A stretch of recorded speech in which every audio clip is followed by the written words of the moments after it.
So we're really seeing that it's starting to scale up. And I can see for years to come, we've not even broken the surface yet. And it's really exciting times. In the next 3 years, in this industry, it's really going to go strong. Hello, you're watching Proactive. I'm joined by Life Science Technology CEO Simon Deacon. Simon, good to speak with you. How does the volume of orders validate the acquisition strategy? Morning, Stephen. The volume of orders is going to plan, probably a little bit better than expected. We did an acquisition just over 2 months ago of Injectaclad material in our passive fire protection division. And you embed an acquisition and learn about the installers that we've got. We've got 11 installers, including ourselves. So embedding that has really gone well. We're really pleased with progress. And the orders are coming through very quickly at the moment. So probably a bit ahead of what we expected. What operational benefits are you seeing from the acquisition, Simon? The benefits, really, what we're seeing is we're getting in earlier at an earlier stage. As you can appreciate, being an installer of the product previously, we would get the jobs coming through at a later sort of stage of the process.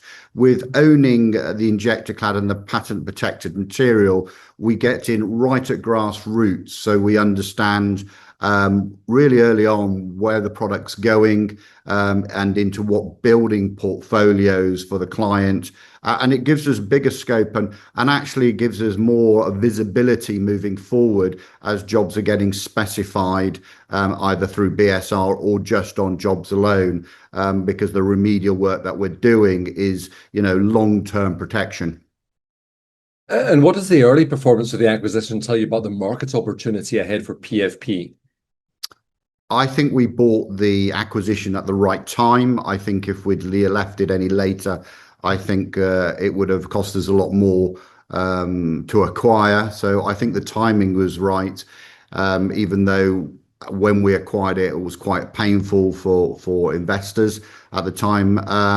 But I think the timing was right. I think it was a good decision because we're seeing a lot more activity now this year, especially this second half of year, than we've seen in a long time. And there's a lot of building stock out there, over 40,000 buildings which require remedial work.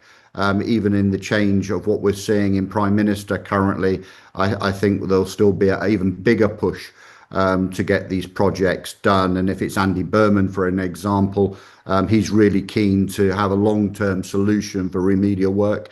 And we're one of them for cavity barriers.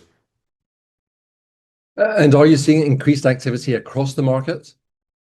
We are, if it be in passive fire, if it be in hotels or commercial social housing, it's definitely across the market. If we're seeing it as a group level in ag tech, we're extremely busy. We're just finishing off the NTU Nottingham Trent University project, which is coming to a close, and that'll be a really good case study for us.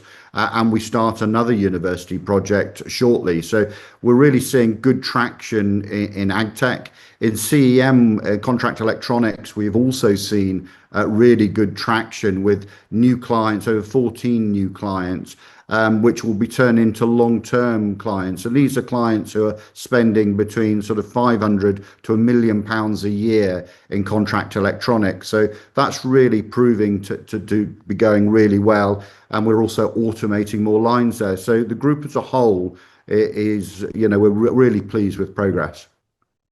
How about pipeline growth? Are you seeing pipeline growth accelerate? We are, as I said, with the acquisition of Injectaclad, what we're seeing is we're getting in at grassroots level as we educate. We continue to educate, but we're hearing about the projects much sooner. So we're building, and you can see that we're converting that quoted pipeline. As a group, we've got a quoted pipeline of over £50 million. And in passive fire, it's well over £20 million. And now you're seeing that conversion virtually on a week-to-week basis when we announce projects. And we've announced a lot of projects in the last sort of 6 to 8 weeks. Simon, how scalable is the PFP business?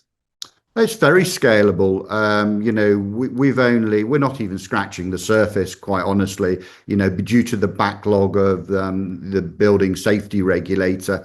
It's taken some time, but I'm pleased to say that's now, sorting itself out and, jobs are going through. We've done over 150 buildings and properties around the country, and some of those have been through the BSR program. So we're really starting to scale up.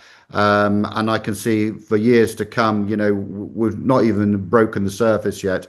And it's really exciting times. In the next 3 years, in this industry, it's really going to go strong. Simon, I hope you'll continue to keep us updated with your progress. Thanks so much for your time today. Thank you, Stephen. Good to see you. And you, Simon Deacon, the CEO of Light Science Technologies.